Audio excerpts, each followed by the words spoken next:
അസ്സലാമലൈക്കും. എൻ്റെ പ്രിയപ്പെട്ട കൂടപ്പിറപ്പുകളെ, എല്ലാവർക്കും സന്തോഷവും സമാധാനമായിരുന്നു എന്ന് വിശ്വസിക്കുന്നു. നമുക്കെല്ലാവർക്കും എൻ്റെ പുണ്യ റമദാൻ മാസമായിരുന്നു. വോയിസായിട്ട് ഒന്നും വരാനുള്ള ഒരു അവസ്ഥയുമല്ല, അതുപോലെ ഞാൻ വരാറും ഇല്ല. അങ്ങനെ ഒരു മാസത്തിൽ നമ്മൾ ബഹുമാനിക്കണ്ടേ? 11 മാസം നമുക്ക് അള്ളാഹു തന്നു. ആ ഒരു മാസം റബ്ബിന് വേണ്ടി തവക്കൽ ജീവിക്കണ്ടേ? എനിക്ക് ഭീമാപ്പള്ളി യൂട്യൂബറിനോടാണ് പറയാനുള്ളത്. നിങ്ങളുടെ എല്ലാം ഞാൻ കണ്ടിരുന്നു.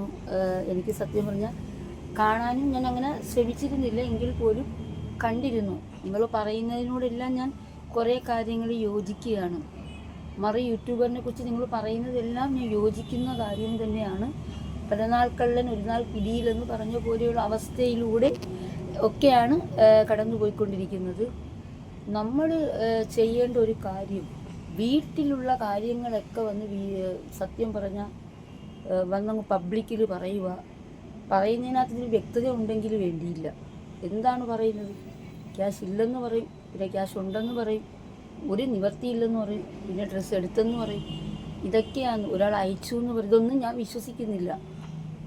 ഈ പറയുന്നവളൊന്നും ഞാൻ വിശ്വസിക്കുന്നില്ല. അങ്ങനെ ആരാണ് ഈ കാലഘട്ടത്തിൽ യൂട്യൂബിൽ ഇങ്ങനെ ഈ പരസ്പര ബന്ധമില്ലാതെ സംസാരിക്കുന്നവർക്കൊക്കെ ഹദിയ സദക്ക എന്നൊക്കെ പറയുന്നത് നമ്മൾ പടച്ചവന് വേണ്ടി ജീവിക്കുന്നവർക്ക് നൽകുന്ന കാര്യങ്ങളാണ്. അതെല്ലാം അർഹിക്കുന്നവർ കൈകളിലെത്തിക്കും. നമ്മളും ഒന്നും അത്ര വലിയ കാശുകാരൊന്നുമല്ല. ഞാനും ഒക്കെ ഒരുപാട് പ്രയാസത്തിലൂടെ കടന്നു പോകുന്ന ഒരാളെങ്കിലും ഞാൻ പറയുകയാണ്, ഒരു പുണ്യമാസത്തെ പോലും ബഹുമാനിക്കാത്ത കുടുംബകാര്യവും അതുപോലെ തന്നെ എനിക്ക് ഭീമാപ്പള്ളിയിലുള്ള യൂട്യൂബറിനോട് നിങ്ങളോട് ഒരു അല്പം ബഹുമാനം എനിക്കുണ്ടായിരുന്നു. സത്യം പറഞ്ഞാൽ ഒരുപാട് എന്താ പറയുക, മെൻ്റലി ഒരുപാട് നിങ്ങളോട് എനിക്ക് പ്രയാസം തോന്നി. കാര്യം നമ്മൾ വരുമാനം ഒന്നും നോക്കരുത്.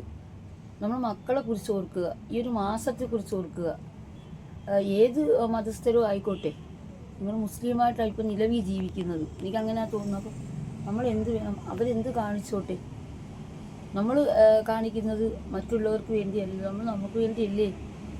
നമ്മൾ അമലുകളല്ലേ നമ്മൾ സൂക്ഷിക്കേണ്ടത്. യൂട്യൂബിൽ കയറി എന്തും കാണിക്കുക. ഇതൊക്കെ കാണാനിരിക്കുന്നവർക്കാണ് പ്രയാസം. അവരിത് കാണാണ്ടിരുന്നെങ്കിൽ ഇവരിത് ചെയ്യൂല. വരുമാനത്തിന് വേണ്ടി എന്ത് കോപ്പറാണ് റമദാൻ മാസത്തിൽ കാണിക്കുന്നത്. ഒരു ജീവിതം 1, 2, 3, 4 അവരെ കുറിച്ചിട്ട് ഒരുപാട് യൂട്യൂബർ 5-മതും ആൾ റെഡി ആയിട്ടുണ്ടെന്നും പറഞ്ഞു ഒരുപാട് യൂട്യൂബേഴ്സ് ഫേമസ് ആയിട്ടുള്ളവരൊക്കെ എടുത്ത് ചെയ്തിരിക്കുന്നു. കാണുമ്പോഴെങ്കിലും നമുക്ക് മനസ്സിനൊരു പ്രയാസം തോന്നുന്നുണ്ട്. നമ്മൾ മനുഷ്യരല്ലേ. ആ മക്കളെ കുറിച്ച് ഓർത്തൂടെ? 3 മക്കൾ, ഒരു പെൺകുട്ടി, 4-മതും ആയി. എന്തിനാണ് നമ്മൾ മക്കളെ സൃഷ്ടിക്കുക എന്ന് പറഞ്ഞാൽ നമ്മൾ അവരെ സംരക്ഷിക്കാനുള്ള കഴിവുണ്ടായിരിക്കണം. ഇല്ലെങ്കിൽ പിന്നെ എന്തിനാണ് നമ്മൾ മക്കളെ സൃഷ്ടിക്കുന്നത്? സമൂഹത്തിൽ എന്നും നമുക്ക് യൂട്യൂബ് ചാനലുണ്ടാവുമോ? അല്ലെങ്കിൽ എന്നും സദക്കകളും ഹദിയകളും കിട്ടുമോ? സത്യം പറഞ്ഞുണ്ടല്ലോ, ഒരുപാട് പ്രയാസമുണ്ട് ഈ രണ്ടുപേരോടും. മറ്റുള്ളവരാരോടും സദക്ക ചോദിക്കുന്നില്ല. എങ്കിലും സത്യം പറഞ്ഞാൽ ഇവരോടുള്ള തെറിവിളിയൊക്കെ കേട്ടപ്പോഴുണ്ടല്ലോ എൻ്റെ പൊന്ന് സഹോദരി, എനിക്ക് ഒരുപാട് സങ്കടം തോന്നി. നിങ്ങൾ റിയാക്ഷനായിട്ട് വരികയല്ലേ, രണ്ടുപേരോടും പറയുകയാണ്. എനിക്കങ്ങനെ വരുമാനം ഉണ്ടാക്കാനില്ല, എനിക്ക് ഇച്ചിരി സംസാരിക്കുക എന്നൊക്കെയുള്ള ആഗ്രഹമുള്ള ഒരാളാണ്. അതുകൊണ്ടാണ് ഇനിയിപ്പോൾ ഞാൻ 2-3 ദിവസം അടുപ്പിച്ച് ഓരോരോ വിഷയങ്ങളുമായിട്ട് ഇതിൻ്റെ സത്യാവസ്ഥകൾ എന്താണ് എന്നറിയാനായിട്ട്. സത്യം പറഞ്ഞാൽ ഒരുപാട് പ്രയാസമുണ്ട്. നിങ്ങൾ നല്ലൊരു സ്ത്രീയായിട്ടാണ് എനിക്ക് തോന്നിയിട്ടുള്ളത്. കാരണം നിങ്ങൾ ഒരുപാട് നല്ല കാര്യങ്ങളൊക്കെ ചെയ്യുന്നുണ്ട്, അധ്വാനിച്ച് ജീവിക്കുന്നുണ്ട് സഹോദരി. നിങ്ങളെ മക്കളെ നോക്കുന്നുണ്ട്. പക്ഷേ എനിക്കെന്തോ പറയാനുള്ള, പല നാൾ കള്ളൻ ഒരു നാൾ പിടിയിൽ, അത്രയും മനസ്സിലാക്കിയാൽ മതി. പല നാൾ കള്ളൻ എന്തായാലും ഒരു നാൾ പിടിയിലാക്കപ്പെടുക തന്നെ ചെയ്യും. അത്രമാത്രം വിശ്വസിക്കുക. അപ്പോൾ എല്ലാവർക്കും സുഖം. എല്ലാവരും നന്നായിട്ട് തന്നെ പെരുന്നാളൊക്കെ ആഘോഷിച്ചു എന്ന് വിചാരിക്കുന്നു.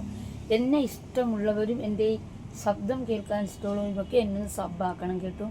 അപ്പോൾ എല്ലാവർക്കും എൻ്റെ നല്ലൊരു ദിവസം ഞാൻ ആശംസിക്കുകയാണ്.